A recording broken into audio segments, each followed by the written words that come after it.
What's going on, guys? It's your boy PokePond back with another video for you, talking about investments within the Pokemon hobby. As we always do, make sure you subscribe to keep up to date with all the deals in the hobby and all the news about all new sets, plays you can make, and how to turn a profit in this hobby. Alright, guys, let's get into it. Let's look at the internet and look at some deals and where to best place your money within the hobby right now.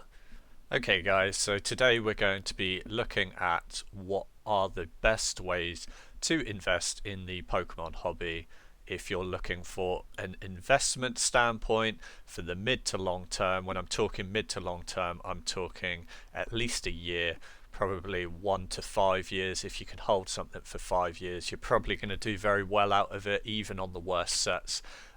So products, there's a few different products you can go for. There's a few different ways to make money in the hobby. You can buy collections, try and grade cards from that, or you can just split it up, try and sell it as singles. All of this takes a little bit of work because you're going to have to source these cards, you're going to have to source these collections. If you're going to send them in for grading, you're going to have to be able to identify flaws in your cards, do like pre-grades to work out what you're going to send, what you're not going to send. Then you've got to put the time and energy and money into shipping that out to PSA. Having that money tied up, not being able to access it, then it's going to come back from PSA. You might not get the grades you wanted. Might be that you'll only turn a profit on the PSA 10s, stuff like that. If you're getting 9s and 8s, you might just break even.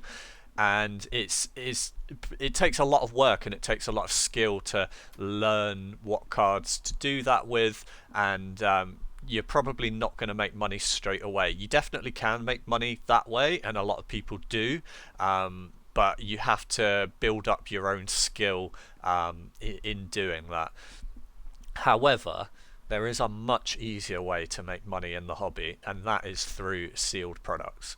I am a sealed product investor. I'm also a collector of the hobby as well. So I'm not just all about the money. I also have collection pieces for myself that I'm not bothered about making money on. Some of them will appreciate over time, obviously, but yeah, primarily I'm a collector, but I'm also heavily involved in the investment side as well. And then I use those profits to fund my collection and buy those collection pieces so that I'm not as out of pocket. So I'm never actually taking money away from the hobby. In fact, I'm just generating money within the hobby just so that I can purchase more products.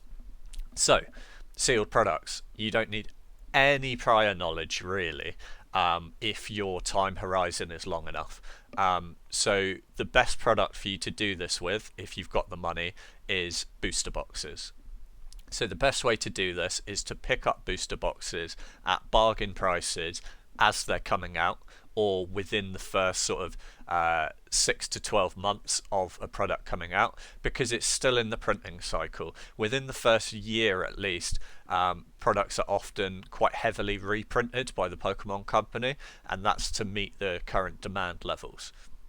However, as products start to age a little bit and get to sort of 2 years old, 3 years old, the chances of them getting reprinted and more supply coming onto the market decreases massively. And then once you get to the stage where you're sort of like 3 years after the product was initially released, it's near impossible for it to be reprinted. In very rare circumstances, some good sets will go back and do like another last print wave, but to be honest, that's by that time, sort of 3 years after it's been released, the price is already inflated so much that when it's reprinted, the price will drop a tiny amount, and collectors like myself and investors like myself will see that price dip and just see that as a buying opportunity, and will just buy up everything, and then the price will just rebound straight back as soon as that extra supply has been bought up and used within the market. So I want to look today at booster boxes. Booster boxes is primarily what I invest in. It's what my channel is mainly about.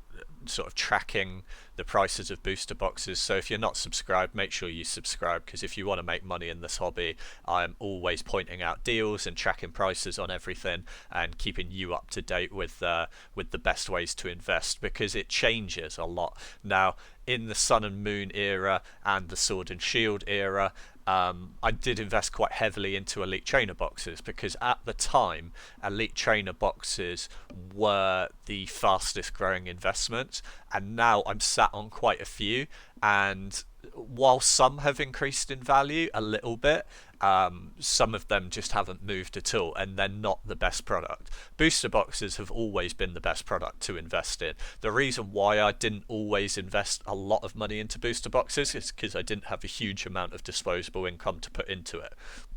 Now that I'm a little bit older, a few years later, I have more disposable income. I can afford to buy booster boxes more regularly. I would definitely recommend, if you can afford even just 1 or 2 booster boxes a year, to definitely invest into booster boxes if you can. I will, at the end of the video, talk about some alternatives, if that's out of your price range, of products that you can invest in and still make some money. So make sure you stay tuned to the end of the video. Right, so let's talk about booster boxes.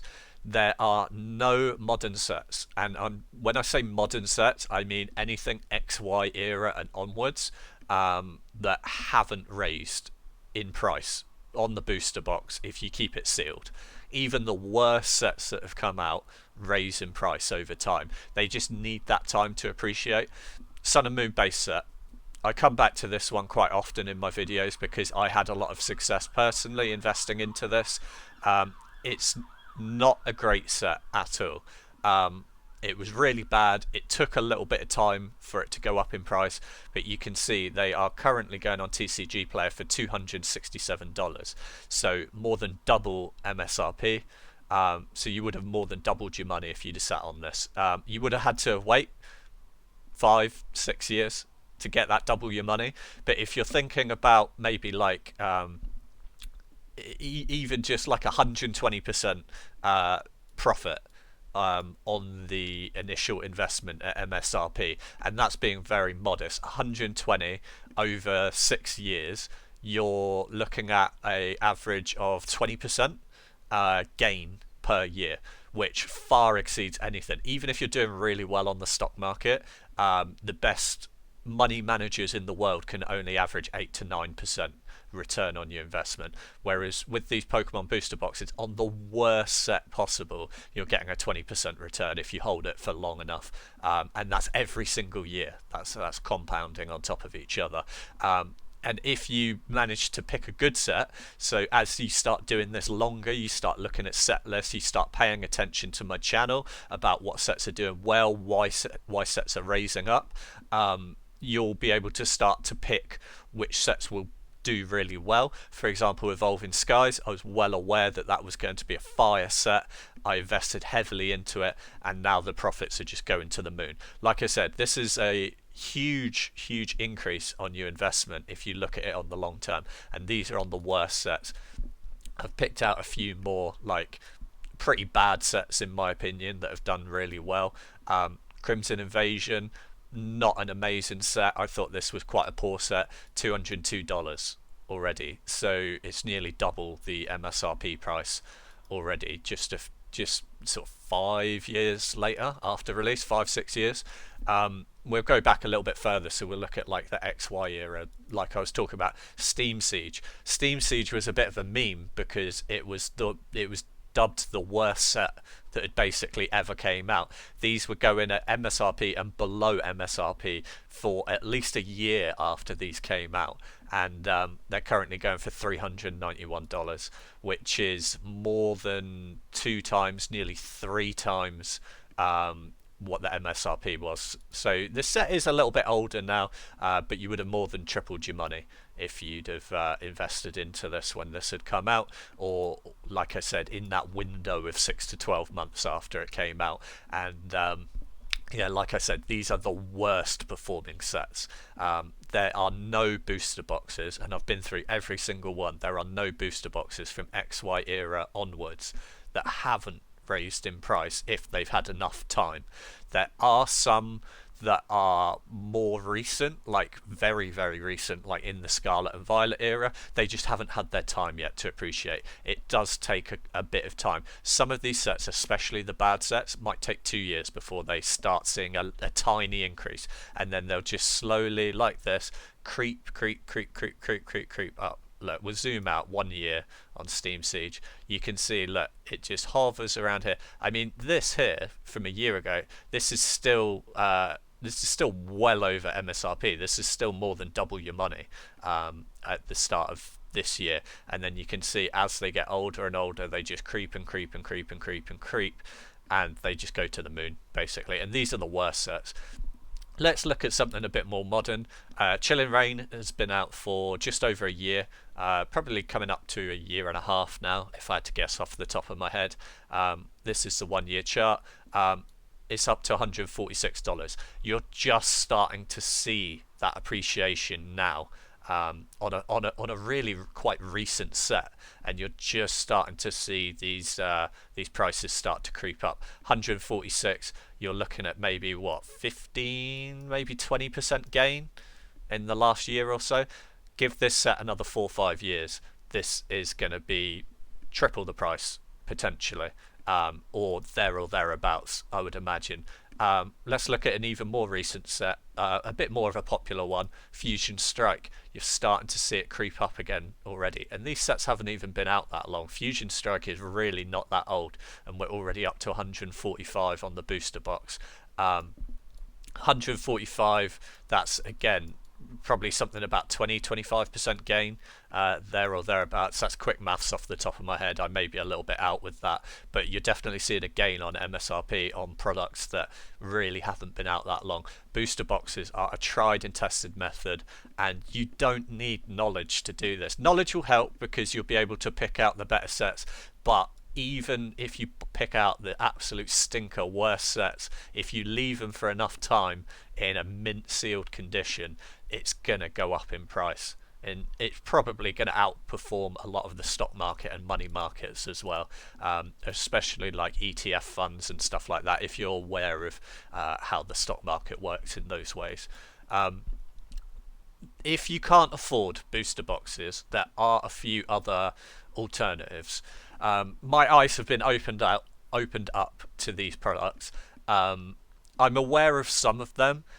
These weren't on my radar until recently, until I saw a few other YouTubers talking about them, and it really made me do some research into them. I don't like these products personally, for the reason of, these are 3-pack blisters, by the way, if you hadn't have worked that out already. So you get 3 booster packs, often a coin and like a promo card as well, and they're usually in 2 or 3 different variants with the different promo card. The reason why I don't like these products is because they are quite large to store, and they're quite flimsy as well. So if you want to keep these in good condition, this is cardboard around the outside here, and this cardboard can bend or put nicks in it, and I don't like that. I also don't like the fact that when you ship this out to someone, it's very difficult to ship it out without creasing the cardboard. So really what you want to do is like maybe sell them as a lot. So sell them as maybe like 5 at a time, 10 at a time, and then put them into a box together so that they don't rattle around. And yeah, it's just a lot more difficult in my opinion to ship these, which is why I don't like that. I'm thinking about long term when I do come to sell them, and plus storage space as well. Like these take up quite a lot of space for the amount of profit that they gain. But if you don't have a huge budget, 3-pack blisters can be a good way forward. They do slowly creep up in price. These are more determined on what promo it is, because the promo may end up grading at a higher price. As the PSA 10 for these promos increase, people are more likely to want to seek out these products and crack them to try and get the perfect 10 on the promo, send it off to get graded, and then they're also affected by the booster pack price as well. Say Brilliant Stars in like, I don't know, 5 years time goes to $10 a pack, then at a minimum this product is going to go for $30 because it's got 3 booster packs in there. And people like these products as well because you can't tamper with the booster packs. They're sealed behind plastic here, and you also can't weigh them as well because there's lots of other products in there, so you can't like weigh them or tamper with them to try and work out what's got a hit, what hasn't got a hit, etc. So these aren't bad long term. These weren't really on my radar before because I don't really like 3-pack blisters, but someone pointed out to me that they do quite well long term. You can see with Brilliant Stars here, Brilliant Stars has been out about a year. You can see the price is a bit all over the place, but you can see it is slowly creeping up in price. 15.24, that is above what they would have been at MSRP. I believe at MSRP they'll probably be around about $12. You could probably pick up bargains somewhere as well. Maybe if you're buying multiples from certain retailers or websites, etc., you might see items like this on clearance as well, because these products don't often do too well in big box stores, and they are well aware that shelf space is money for them, and these do take up quite a bit of shelf space as well for them. So if they're not shifting, these are the kind of products that you'll see in clearance quite often, so keep an eye out for those. You can see Sword and Shield base it's getting up there in age a little bit now, but it's not a very good set in my opinion, and you can see that they're already up to $30. I remember these booster packs, you couldn't give them away. You could put Sword and Shield, you could get a Sword and Shield base set booster pack in a mystery box or in another product like a Pokeball tin or something like that, and you would be disappointed to see it. No one wanted these, and you can see the 3-pack blister with the Morpeko promo is already at $30. So these do creep up over time if you're willing to store them properly. As I say, they do take up quite a bit of space, but if you haven't got the budget to buy a booster box, they're a little bit more risky than a booster box, but they do go up in price over time. The next product, which I'm more of a fan of, I do buy some of these myself as well, and I like to buy these when a set has like really exploded. So like Evolving Skies, to get a booster box now, you're talking quite a serious amount of money.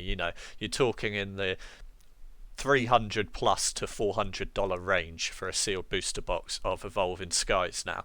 However, you can buy Evolving Skies sometimes they're called like blister cardboard booster packs.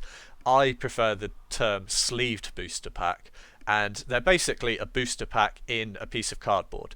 Now these are so much better than loose booster packs, and people put a lot more faith and trust into these because they're not able to be weighed because there's more product around them, and they're less likely to be tampered with as well because they've got this cardboard around it. I'm not saying they can't be. I'm not saying this cardboard can't be opened with and tampered with and different things put in, especially if you're buying off of eBay, perhaps from someone who's less reputable. Also be cautious as well about sellers who are maybe just selling one of these at a time. What I like to do if I'm buying off of eBay or people like this, I like to buy maybe 10 of these at a time or something like that, or the lot gives you the choice to buy multiples, because it means that they're probably sitting on hundreds of these, and the chances of them tampering with every single 100 of them, it's just a lot of work for them. So these products can be really good as well. I am a really big fan of these sleeve booster packs. They're great. They do creep up over time. You can see Evolving Skies, even though the set's gone out of control, you can pick up these for $11.20. So if you want to own a piece of Evolving Skies and hop on the moon train, you can invest in it for as little as £11 and $20. Now I actually bought a load of these in the UK here just, let's see, probably like 8-9 months ago, and I was picking these up for £6 each, which is about $750, and they're already up to $11.20 now. So yeah, these are a great way to invest in a set, especially if this set's got way too expensive. I think that these will be heavily desired in the future as well. And one of the things I like to look at as well is I like to look at past sets and sets that are a little bit older that have done well. One of which is like Evolutions in XY. So Evolutions in XY, in the Pokemon boom, the booster packs loose were going for around about $22 each.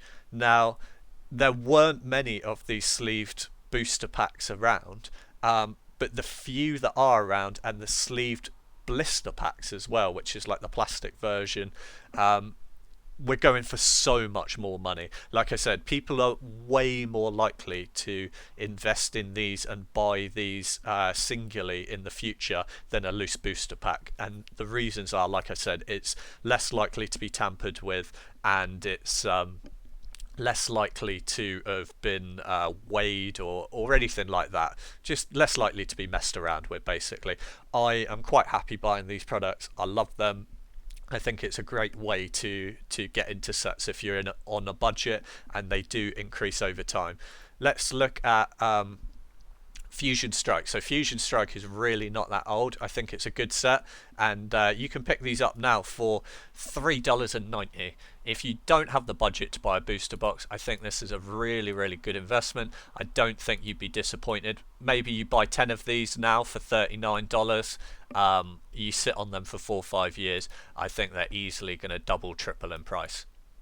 Okay, let's look at an older set then. An older set, end of the Sun and Moon era, Cosmic Eclipse. It was a really good set, so this is what happens when you get a fire set. I couldn't find individual prices of single ones without going through eBay and stuff, but I like to go on TCG Player because it gives us the historic data, and we can look back on the charts. Let's look back to a year.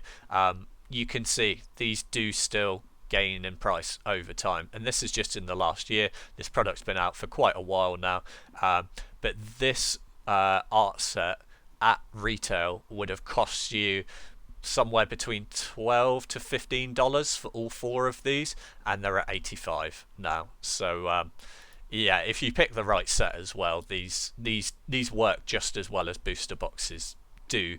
They're just a little bit risky, and they lag behind a little bit. Booster box is king, basically. I've already mentioned as well, like Elite Trainer boxes. I've been caught with them before. They were the best back in the Pokemon boom. Now I'm sat on quite a few that haven't gone up in value a lot. But if I sit on them for long enough, if I sit on them for another few years, I do think I'll turn a little profit out of them. But I can't wait until they get to that stage where I can make a 20-30% profit after fees, and get rid of them, because they just take up way too much space. Whereas products like these, and booster boxes as well, they take up no space at all. Imagine how many of these you could fit into a shoebox and store somewhere. Make sure as well, though, if you're going to store any sealed products long term, you store them properly. You want to store them in a humid free environment. I like to keep them away from sunlight. Basically what I buy is like a big storage tote, one of those big plastic totes. I put the products in there, I wrap them in bubble wrap. I make sure there's nothing in there that's acidic, so no cardboard. The cardboard of the product is fine, but no like cardboard for like packaging that they've come in, like the brown cardboard boxes that they might have come in or shipped to from eBay, just because that can have acids in there which can damage the seals on products. Make sure there's nothing sticky in there, so any like sellotape or anything like that, because they're full of acids as well.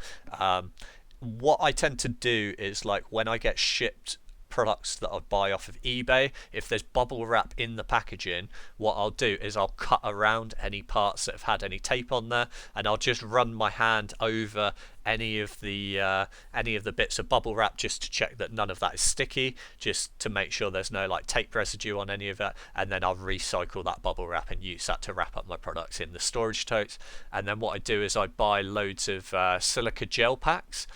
You can buy them on eBay really cheap. Those are the little gel packs that you often get in pairs of shoes, which keep moisture out of stuff. I buy like 100 of them for like $2, and I just scatter a load of them into the box with it, and that's going to keep all the moisture out of your storage tote.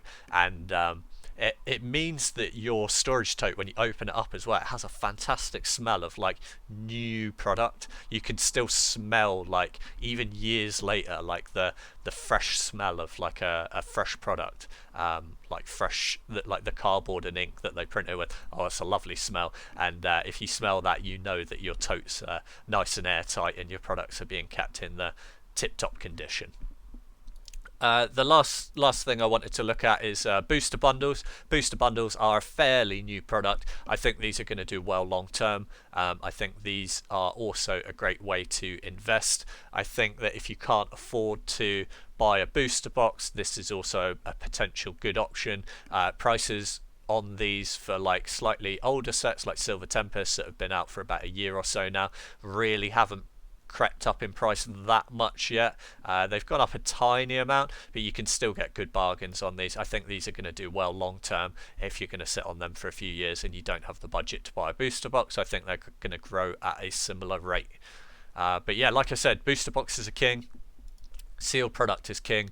You don't need any previous knowledge. Knowledge will help because it will help you identify which sets are going to go to the moon, like Evolving Skies, etc. But even if you just pick up the worst sets, if you hold them for long enough and look after them properly, you will turn a very decent profit. I hope you guys enjoyed. I hope you guys found this informative. Please do subscribe to the channel. I'll always keep you up to date with what's going on, and try and point out any bargains that are going on in the market, let you know about new sets, any news in the market. So make sure you subscribe. Comment down below as well if you enjoyed the video. Tell me what you're investing in. I love to hear your feedback on the video as well. Big thank you to all the new subscribers on the channel. We are really blowing up and it means the world to me. But I hope you all have a wonderful day and peace.